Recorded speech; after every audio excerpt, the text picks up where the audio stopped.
my dear students, you are most welcome to Geometrics classes for Mathematics. Today we will start class 12th Mathematics chapter 1 Relation and Function. तो Relation and Function समझने से पहले आपको कुछ basic points समझना पड़ेगा.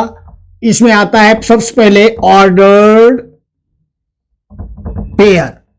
अब ये ऑर्डर्ड पेयर के बारे में आपने 11th क्लास में पढ़ा होगा. फिर से इंट्रोडक्शन दे देता हूं. ये पेयर ऑफ नंबर्स है, दो रियल नंबर का पेयर जो कॉमा लगा के ऐसे लिखा जाता है, A comma B. Ordered pair है 1, 2. Two numbers written in a specific order. अब 1, 2 लिख दिया, 2, 1 हमने लिख दिया. क्या ये दोनों इक्वल है? 1, 2 और 2, 1 इक्वल नहीं है. 1, 2 नॉट इक्वल टू 1. अगर आप इसे कार्टेशियन सिस्टम में देखें तो ये 0 है, ये 1 है, ये 2 है, ये 1 है, ये 2 है. अगर हम 1, 2 को प्लॉट करें यहां पर तो ये पॉइंट आएगा 1, 2 ये पॉइंट, और 2, 1 होगा ये point. The location of these two points are different, so these two order pairs are not equal. A B not equal to B A, A B not equal B A. But if AB equal to CD, then we can say that A equal to C and B equal to D. तो दो real number को अगर हम किसी specific order में लिखते हैं bracket में कॉमा डाल करके, तो इसको बोलते हैं ordered pair. Ordered pair is nothing but two real numbers written in a specific order, fixed order, certain order, particular order. तो ऑर्डर्ड पेयर के बाद हम बात करते हैं कार्टेशियन प्रोडक्ट की. कार्टेशियन प्रोडक्ट क्या होता है? तो हमारे पास दो नॉन एम्प्टी सेट होता है, जैसे कि A इक्वल टू, मान लो A B दिया हुआ है और B इक्वल टू एक है 1, 2, 3. ये दो नॉन एम्प्टी सेट्स है. नॉन एम्प्टी सेट मतलब जिस सेट के अंदर कुछ ना कुछ हो एलिमेंट. तो एक सेट ए ले लिया जिसमें ए बी एलिमेंट है, दूसरा सेट बी ले लिया इसमें 1, 2, 3 है. अगर आपसे पूछा जाए कि ए क्रॉस बी बताओ क्या होगा, तो A cross B basically collection of all ordered pairs in which first element belongs to first set and second element belongs to second set. हमने यहां पर A क्रॉस B लिखा तो इसका मतलब फर्स्ट एलिमेंट जो आएगा वो सेट A से आएगा और सेकंड एलिमेंट आएगा सेट B से. तो इस तरह से हम ऑर्डर पेयर बनाते हैं. इसका एक ले लिया इन तीनों के साथ, दूसरा ले लिया तीनों के साथ. तो ऐसे बनेगा A, 1, A, 2, A, 3, B, 1, B, 2, B, 3 और कर्ली ब्रैकेट लगा देते हैं क्योंकि A क्रॉस B ये एक सेट है. किसका सेट है? ऑर्डर्ड पेयर का. उसमें ऑर्डर्ड पेयर में अभी ये तो हो गया मान लो रोस्टर फॉर्म. अगर इसे सेट बिल्डर फॉर्म में A क्रॉस B को लिखा जाए तो इस तरह से लिखा जाता है A, B such that A belongs to set A and B belongs to set B. इसका मतलब ये हो गया कि collection of all possible ordered pairs, जितने ऑर्डर्ड पेयर बन सकते हैं उन ऑर्डर्ड पेयर का कलेक्शन जिसमें फर्स्ट एलिमेंट जो है वो फर्स्ट सेट से होगा और सेकंड एलिमेंट जो होगा वो सेकंड सेट से होगा. तो इसको बोलते हैं हम कार्टेशियन प्रोडक्ट. अब अगर हम यहां पर B क्रॉस A निकाले, B क्रॉस A, तो इसमें हम पहला एलिमेंट B का लेंगे और दूसरा इसका. तो हम इसमें फर्स्ट एलिमेंट 1 है तो 1 का इन दोनों के साथ ऑर्डर पेयर 1A, फिर 1 का B के साथ 1B, 1 ले लिया अब 2 का 2A, फिर 2B, 3 ले लिया 3A, 3B. तो इस तरह से ये B क्रॉस A बन गया. क्या A cross B cross A के इक्वल है? नहीं, ये ऑर्डर्ड पेयर है, not equal B cross A. क्योंकि ये जिस ऑर्डर में है उस ऑर्डर में ये नहीं लिखा हुआ है। A1 और 1A डिफरेंट चीजें होगी। अब बात करते हैं हम नंबर ऑफ एलिमेंट्स की। Number of elements in set A. Set A में कितने एलिमेंट देख रहे हैं? 2। Number of elements in set B, इसमें है 3। तो number of elements in A cross B, A cross B में कितना हो जाएगा?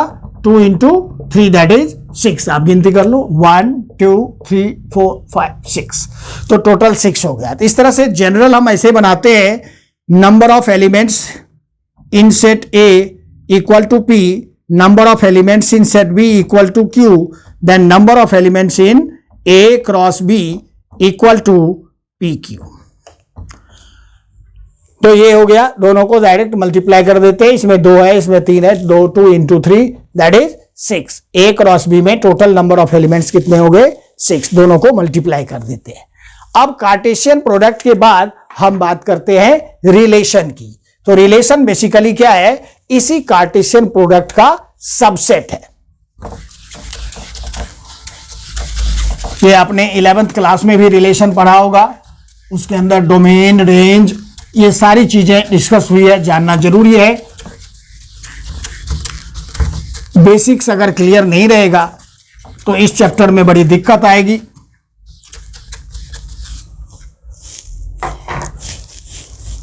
अब बात करते हैं रिलेशन की। Relation, what is the meaning of relation? Relation means connection और लिंक बिटवीन 2 ऑब्जेक्ट्स और थिंग्स। 2 चीजों के बीच में जो कनेक्शन होता है उसको रिलेशन बोलते हैं। मैथमेटिक्स में ऐसे बोलते हैं, relation is subset of A cross B या A cross A. A cross B ही ले लेते हैं। अब ए और बी क्या है? 2 नॉन एम्प्टी सेट है। अब 2 नॉन एम्प्टी सेट का जो कार्टेशियन प्रोडक्ट होगा उसका जो सबसेट होगा उसको बोलते हैं रिलेशन। अब सपोज करो नंबर ऑफ एलिमेंट्स, अब इसको रिलेशन को लिखते कैसे ये देखो, R equal to A comma B such that, अब ए और बी में कुछ रिलेशन होगा, कुछ ले लो, मान लो सपोज करो b इक्वल हमने ले लिया 2a। अब रिलेशन इस्टेब्लिश करने के लिए कोई एक सेट चाहिए, 2 सेट चाहिए।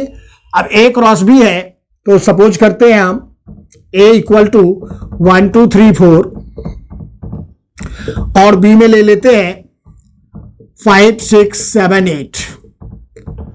अब हमें एक रिलेशन क्रिएट करना है जिसमें रूल है b इक्वल टू 2a। इसका मतलब ये हुआ b हमारा सेकेंड एलिमेंट होता है, फर्स्ट एलिमेंट का डबल होना चाहिए। तो रिलेशन जब हम क्रिएट करेंगे तो सबसेट बनाएंगे। सबसेट किसका? ऑर्डर्ड पेयर का। तो सीधा आप ले लो फर्स्ट एलिमेंट, फर्स्ट सेट से लोगे तो अगर 1 लेते हैं तो b में क्या होना चाहिए? 2 इंटू 1 दैट इज 2। तो b में 2 है क्या? नहीं है, तो ऑर्डर पेयर बनेगा क्या? नहीं। 2 लेते हैं, 2 का डबल 4 हो जाएगा, वो भी नहीं है। 3 है, 3 का डबल 6 हो जाएगा, तो 3 6 ले सकते हैं। 4 का डबल 8 होगा तो 4 8 ले सकते हैं। और कोई ले सकते हैं इसमें? नहीं ले सकते। बस ये हो गया रिलेशन। अब अगर रिलेशन ऑन सेट ए बोला, रिलेशन ऑन सेट ए, तो इसका मतलब यहां पर रिलेशन सबसेट होगा किसका? ए क्रॉस ए का। अगर यहां पर रिलेशन जो है ए क्रॉस बी का है तो रिलेशन जो होगा basically subset of A cross B. अब नंबर ऑफ रिलेशंस की बात करते हैं। टोटल नंबर ऑफ रिलेशंस कितने होंगे, मतलब टोटल नंबर ऑफ सबसेट कितने होंगे ए क्रॉस बी का, तो ये जानना जरूरी है। If n A equal p n B, मतलब number of elements in set B equal q, then number of elements in A cross B equal to p q. अब number of relation, total number of relation कितना होगा, तो इसका मतलब total number of subset. अब subset बनाना जानते हो, कोई सेट गिवन है उसके सबसेट कितने होंगे। सपोज करो एक सेट ए है, इसमें 1 2 3 3 एलिमेंट, अब अगर हम इसका सबसेट बनाएं तो सबसे पहले 5 लेंगे, फिर एक एक लेंगे, फिर दो दो लेंगे, फिर तीनों लेंगे, सारे के सारे। तो इस तरह से हम सपोज करो total number of elements in A cross B में पी क्यू है। अब इसका पी क्यू एलिमेंट का सबसेट बनाना है। तो ये भी तो हो सकता है हम एक भी ना लें इसमें से, जिसको 5 बोलते हो, वो एम्प्टी रिलेशन होता है। तो ये हो जाएगा, सपोज करो पी क्यू में से हमने एक भी नहीं लिया, सिलेक्ट किया। हो सकता है एक ले लें, तो ये हो जाएगा पी क्यू C1। हो सकता है दो ले लें, पी क्यू C2। इस तरह से अगर हम सारे ले लें तो P Q C P Q हो जाएगा। तो टोटल कितना हो जाएगा ये 2 पावर पी क्यू। तो देयरफॉर टू, अब ये कैसे आता है, एक फॉर्मूला आपने बाइनोमियल में पढ़ा होगा, NC0 plus NC1 plus NC2 plus NCn equal to 2 power n। ठीक उसी तरह से हमारे पास टोटल नंबर PQ है, तो PQ में से जब हम सबसेट बनाएंगे तो हम एक भी नहीं लेंगे या सारे लेंगे। एक भी नहीं लेंगे यानी कि उसमें से 0 का सिलेक्शन, 1 का सिलेक्शन एक एक लेते हैं, 2 का सिलेक्शन या फिर सारे सिलेक्शन। तो एक फॉर्मूला बाइनोमियल में है NC0 plus NC1 plus NC2 plus NCn equal to 2 power n। तो ये हो जाएगा 2 power PQ। It means total number of relation equal 2 power PQ। अब सपोज करो A क्रॉस A है, NA, A में 3 एलिमेंट है, तो N A क्रॉस A कितना हो जाएगा, ये होगा 3 इंटू 3 दैट इज 9। तो इसमें टोटल नंबर ऑफ रिलेशन कितने होंगे, total number of relation equal 2 power 9 होंगे। अब पढ़ते हैं बेसिकली टाइप्स ऑफ रिलेशन, कितने तरह के रिलेशन होते हैं। तो ये जो आपने कार्टेशियन प्रोडक्ट से सबसेट बनाओगे, अब उसी को कैटेगराइज कर दिया। अगर एक भी एलिमेंट ना हो तो उस रिलेशन का नाम दे दिया एम्प्टी रिलेशन। थोड़ा थोड़ा समझ लेते हैं, जानना जरूरी है। एम्प्टी रिलेशन मतलब कि जिसमें एक भी ऑर्डर्ड पेयर ना आए। Types of relation, empty relation, नाम से क्लियर है कि रिलेशन में कोई भी एलिमेंट ना आए। जैसे सपोज करो A है आपके पास 1 2 3 और मैंने एक रिलेशन बना दिया A, B such that B equal A plus 4।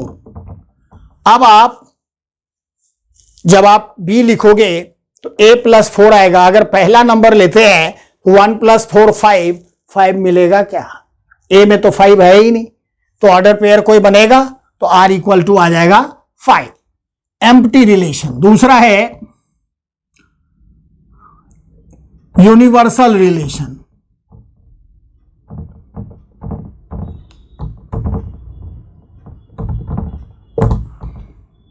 अब यूनिवर्सल रिलेशन में A क्रॉस A के सारे मेंबर आ जाएंगे। A इक्वल टू मान लो 1 2 3 गिवन है और रिलेशन इस तरह से हमने डिफाइन किया कि A B such that A plus B is less than equal to 6। ये हमने रिलेशन बना दिया। अब सपोज करो आप A प्लस B जो है लेस देन इक्वल टू 6 है। अगर आप 1 लेते हो यहां पर 1, 1 तो 1 प्लस 1 करोगे तो 6 से लेस होगा। 1 प्लस 2 करोगे वो भी लेस होगा। 1 प्लस 3 करोगे वो भी लेस होगा। अब 2 लेते हैं तो 2 1 2 प्लस 1 3 इससे लेस हो जाएगा। 2 2 ये भी लेस होगा। 2 3 ये भी लेस होगा। अब अगर आप 3 लेते हो 3 1 3 2 3 3 लेस और इक्वल भी है इसलिए 3 3 भी ले सकते हैं। तो ये सारे ऑर्डर्ड पेयर आ गए। तो ए क्रॉस ए में क्या बनेगा, ए में 1 2 3 है, ए क्रॉस ए निकालेंगे तो 1 का इन तीनों के साथ 1 1 1 2 1 3, 2 का इन तीनों के साथ 2 1 2 2 2 3, 3 का इन तीनों के साथ 3 1 3 2 3 3। तो इस तरह से ये सारे के सारे ए क्रॉस ए आ गए। तो ऐसे रिलेशन को यूनिवर्सल रिलेशन कहते हैं। अब एक और रिलेशन है जिसका नाम है आइडेंटिटी रिलेशन। आइडेंटिटी रिलेशन को जैसे ए लिखा हुआ है, मान लो 1 2 3, आपको आइडेंटिटी रिलेशन ऑन ए बनाना है। तो ये जितने भी है इसका तरीका ये होता है A comma A where A belongs to A, मतलब ये हो जाएगा खुद का खुद के साथ रिलेशन, 1 का 1 के साथ, फिर 2 का 2 के साथ और 3 का 3 के साथ रिलेशन। इसके अलावा कुछ भी नहीं होना चाहिए। तो ये हो गया हमारा आइडेंटिटी रिलेशन। एम्प्टी रिलेशन जिसके अंदर कोई भी ऑर्डर्ड पेयर नहीं आएगा। जैसे हमने बताया कि R equal A B equal A plus 4। अब सेट ए में जो एलिमेंट है उसमें से अगर हम 1 उठाएं तो 1 + 4 5, इसके अंदर है ही नहीं, क्योंकि ये जो ए बी है, A belongs to A and B belongs to A, दोनों ही ए से बिलोंग करेगा क्योंकि रिलेशन ऑन सेट ए है। ये हमारा रिलेशन ऑन सेट ए, ये भी रिलेशन ऑन सेट ए है। इसमें भी ए बिलोंग्स टू ए और बी बिलोंग्स टू ए, मतलब ए और बी दोनों ही ए का मेंबर होना चाहिए। यहां पर भी ए मेंबर होना चाहिए। किसका? ए का मतलब कि जो एलिमेंट उसके अंदर है वो उसके साथ ही रिलेशन, मतलब डबलेट आएगा, 1 1 2 2 3 3।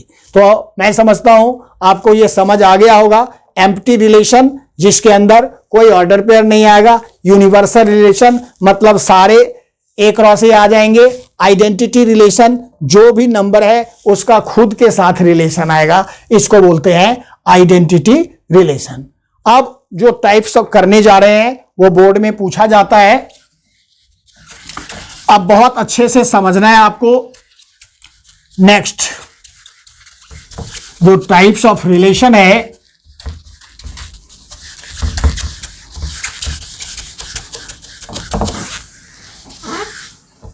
पहला है रिफ्लेक्सिव रिलेशन,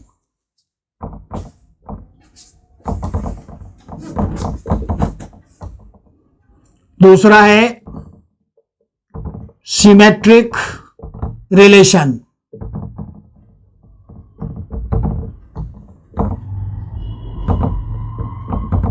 और तीसरा है transitive relation.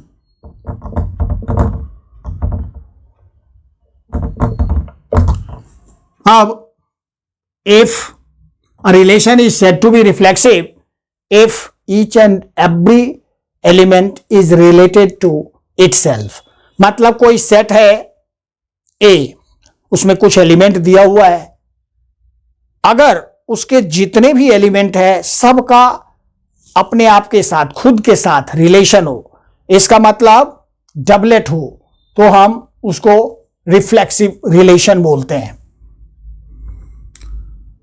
If A, A belongs to R, ये सिंबल होता है for all A belongs to set A। किसी रिलेशन R को रिफ्लेक्सिव बोलेंगे अगर ये कंडीशन सेटिस्फाई होगा। जैसे एग्जांपल से समझते हैं इसको। सेट A है 1 2 3, सेट ए में 3 एलिमेंट है 1 2 3। अब हम अगर बोलें इसमें एक रिलेशन इस तरह से है 1 1 2 2 3 3, ये तो इसको बोलेंगे रिफ्लेक्सिव, क्योंकि इसका इसके साथ, इसका इसके साथ, इसका इसके साथ रिलेशन है। क्या ये आइडेंटिटी है? हाँ, ये आइडेंटिटी है। तो हर एक आइडेंटिटी रिलेशन रिफ्लेक्सिव रिलेशन होगा। लेकिन अगर मैं यहां पर एक और जोड़ दूं 1,2, क्या ये आइडेंटिटी होगा? ये आइडेंटिटी रिलेशन नहीं होगा, लेकिन ये रिफ्लेक्सिव होगा। रिफ्लेक्सिव का कंडीशन क्या है कि A belongs to R, A for all A belongs to A. Condition ये है कि सेट ए में जितने भी एलिमेंट्स है उसका खुद के साथ रिलेशन, 1 का 1 के साथ, 2 का 2 के साथ, 3 का 3 के साथ है। और इसके अलावे अगर 1 2 आ गया, 1 3 आ गया, बाकी आ जाए तो कोई बात नहीं। अगर इस तीनों में से एक नहीं होगा, मान लो 3 3 हटा देते हैं, 1 2, तब ये रिफ्लेक्सिव नहीं होगा, क्योंकि हर एक एलिमेंट का इन तीनों के साथ रिलेशन होना जरूरी है, तभी आप रिफ्लेक्सिव बोलेंगे। अगर एक भी नहीं हुआ तो नॉट रिफ्लेक्सिव हो जाएगा। जैसे इसको रियल लाइफ के एग्जाम्पल से देखते हैं। सपोज करें कि प्लेन में बहुत सारी लाइनें दी हुई है। अब सपोज करते हैं ये लाइन L1 है, इसके ऊपर दूसरी लाइन L2 है, ये लाइन इसके ऊपर परपेंडिकुलर है। अब क्या ये लाइन खुद के ऊपर परपेंडिकुलर हो सकता है? नहीं। तो L1 L2 not belongs to R। कोई लाइन अपने आप के ऊपर परपेंडिकुलर नहीं होगा, तो इसका मतलब ये रिफ्लेक्सिव नहीं होगा। अब चलते हैं हम सिमेट्रिक पे। अब लेकिन इसमें एक और बात, रिफ्लेक्सिव रिलेशन में नंबर ऑफ रिफ्लेक्सिव रिलेशन कितने होंगे? चलो ये बाद में बात करेंगे, पहले सिमेट्रिक समझ लेते हैं कि a relation is said to be symmetric if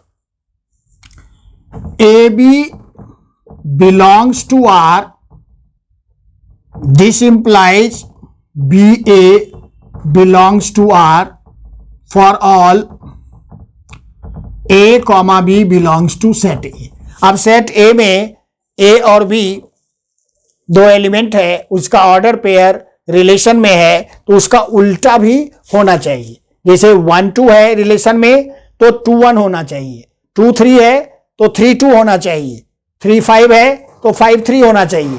मतलब जो ऑर्डर पेयर यहां है उसका उल्टा, रिवर्स भी होना चाहिए, तब आप उसको बोलोगे सिमेट्रिक रिलेशन। जैसे हम रिलेशन लिखते हैं, यही सेट मान लो है A 1 2 3, 1 2 3, तो रिलेशन आ रहा है 1 2 2 1।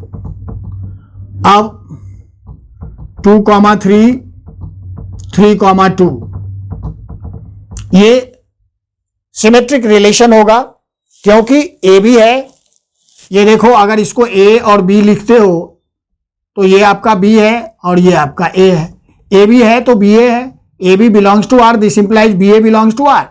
यहां पर देखो, इसको ए इसको बी लो, A B belongs to R, this implies B A belongs to R. तो अगर कोई पेयर है ऑर्डर्ड पेयर और उसका रिवर्स भी है तो उसको आप बोलेंगे सिमेट्रिक। ट्रांजिटिव में if A B belongs to R and B C belongs to R, this implies A C belongs to R. ऐसे होना चाहिए। सपोज करो A इक्वल टू 1 2 3 है। अब रिलेशन में इनमें से कुछ ले लेते हैं हम। सपोज करते हैं 1 2 है। अब जहां ए बी में इसका एंड में बी है, 2 है, तो अगला जो लेंगे 2 से स्टार्ट होने वाला, मान लो 2 3 ले लिया, तो इसके ट्रांजिटिव होने के लिए 1 2 है, 2 3 है, ए बी है, बी सी है, तो क्या होना चाहिए? ए सी 1 3 होना चाहिए। अगर हम इसमें 1 2 3 है, 1 3 है और 3 2 है, तो क्या ये अब ट्रांजिटिव है? ये ट्रांजिटिव नहीं है, क्योंकि ए बी ये बी सी है तो 1 2 होना चाहिए। हाँ 1 2 है, तब भी ये ट्रांजिटिव होगा। अगर ए बी है बी सी है, मतलब यहां पर देखो एंड में जो है उससे स्टार्ट हुआ, तब यहां फर्स्ट और लास्ट वाला यानी कि ए सी बिलोंग्स टू आर, तब उसको बोलेंगे हम ट्रांजिटिव रिलेशन। अब हम बात कर लेते हैं number of reflexive relation. Number of reflexive relation कितने होंगे। अब आप देखो यहां पर 1 2 3 एलिमेंट्स है, तो इसके जो ऑर्डर्ड पेयर बनेंगे उसको हम इस तरह से समझे 1 2 3 1 2 3, तो यहां ऑर्डर पेयर बनेगा 1 1 1 2 1 3 2 1 2 2 2 3 3 1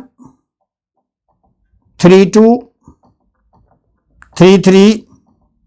अब हम देखें कि ये जो है रिफ्लेक्सिव होने के लिए ये तो जरूरी है।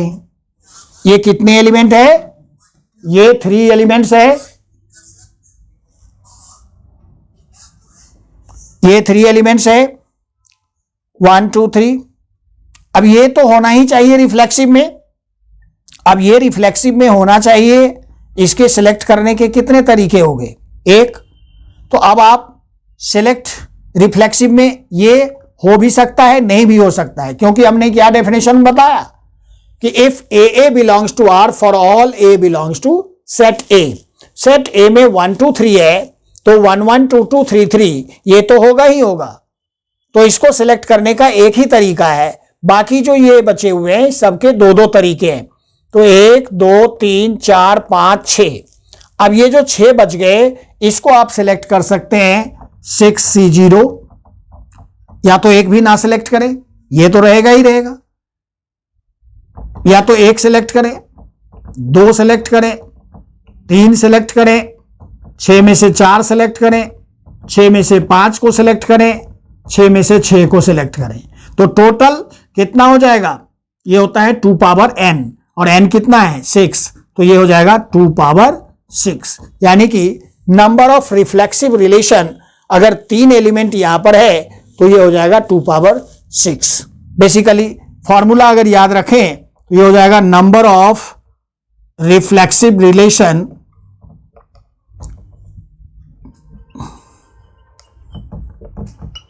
अगर नंबर ऑफ एलिमेंट्स ए में n एलिमेंट्स है, n a equal to n, तो n a क्रॉस a कितना हो जाएगा, वो हो जाएगा n स्क्वायर। अब यहां पर देखो 3 है तो 3 3 जा 9 है, 3 3 3 9 हो गया, 9 में से 3 निकाल दो 6, 2 का पावर 6। ठीक उसी तरह से n एलिमेंट्स होंगे डायगोनल एलिमेंट, तो नंबर ऑफ जो सबसेट्स हो जाएंगे वो होगा, नंबर ऑफ सबसेट्स हो जाएगा n स्क्वायर माइनस n, इसको निकाल देंगे नंबर ऑफ रिफ्लेक्सिव रिलेशन के लिए, तो ये हो जाएगा 2 power n square minus n। जैसे आप देखो यहां पर हमारे नंबर ऑफ एलिमेंट कितने थे, इसमें सेट ए में 3 एलिमेंट है, तो n की जगह अगर 3 पुट करेंगे तो 3 स्क्वायर 9, 9 माइनस 3 6, 2 पावर 6 आ गया ना। तो ये आप फॉर्मूला याद रखेंगे तो आपको इतना सोचना नहीं पड़ेगा सी सी सी कितना सिलेक्ट करना है, कितना रिजेक्ट करना है, ये सब सोचने की जरूरत नहीं पड़ेगी। नंबर ऑफ रिफ्लेक्सिव रिलेशन निकालना है 2 power n square minus n। कैसे आया उसका मैं झलक दिखा दिया आपको। आजकल ये 1 मार्क में पूछा जा सकता है, इसको अच्छे से याद कर लेना है, 2 power n square minus n। इसी तरह से नंबर ऑफ सिमेट्रिक रिलेशन अगर पूछा जाए, number of symmetric relation equal 2 का power n square plus n by 2। ये भी उसी तरीके से आता है।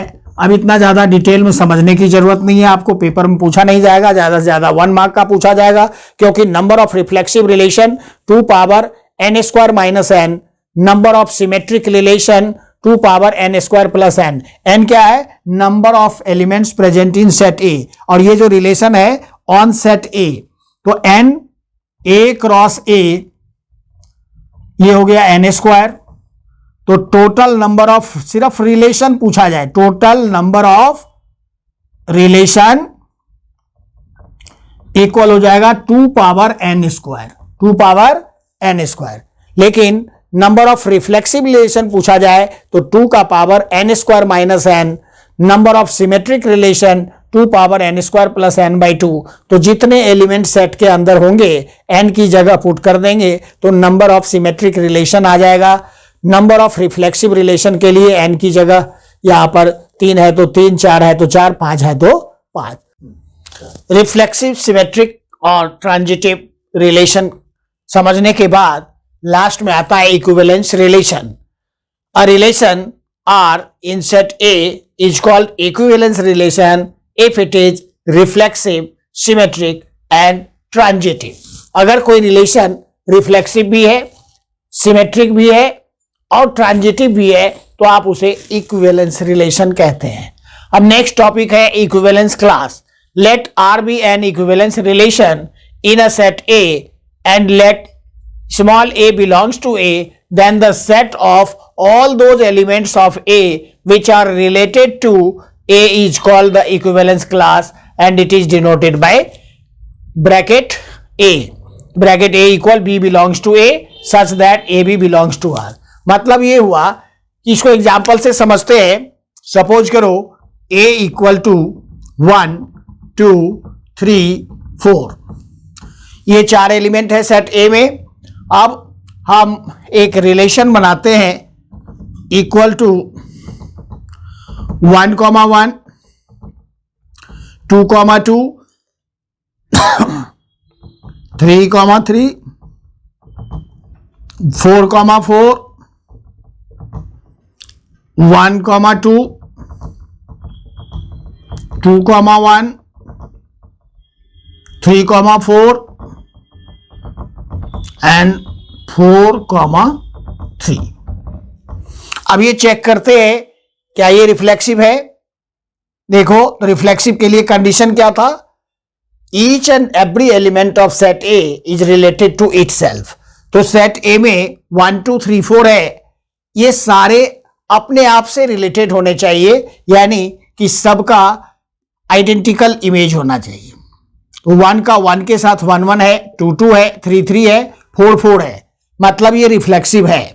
फिर आप सिमेट्रिक के लिए ए बी बी ए होना चाहिए। तो ये देखो 1, 2 है तो 2, 1 है, 3, 4 है तो 4, 3 है, तो ये सिमेट्रिक भी है। अब ट्रांजिटिव के लिए देखते हैं तो 1, 2 है, ए बी है और ये बी सी है तो 1, 1, यहां पर 1, 1 भी है। अब ये 3, 4 है, ए बी हो गया, ये बी सी है, 4 से स्टार्ट, 4, 3 और 3, 3, तो यहां पर 3, 3 भी है। तो ये जो रिलेशन है ये क्या है, रिफ्लेक्सिव भी है, सिमेट्रिक भी है, ट्रांजिटिव भी है। तो इसलिए ये क्या है, इक्विवेलेंस रिलेशन है। R is an equivalence relation. R is reflexive, symmetric and transitive